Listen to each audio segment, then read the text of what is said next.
اما این آیه هم از قرآن هست. قل ان کنتم تحبون الله فاتبعونی یحببکم الله. ای پیامبر، از جانب من به امتت بگو اگر واقعا ادعای محبت خدا رو دارید، قل ان کنتم تحبون الله فاتبعونی یحببکم الله، پس از من پیروی بکنید.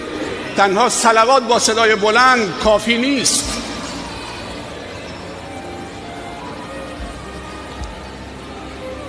این که اگر در مجلسی با صدای پایین صلوات فرستادن، ما اونها رو وادار بکنیم که با صدای بلند صلوات محمدی پسند آب و تاب بهش میدیم. خیلی عالیه. ادب با رسول الله صلی الله علیه و سلم، ادب با خداست، ادب با قرآنه. اما این کل مسئولیت نیست.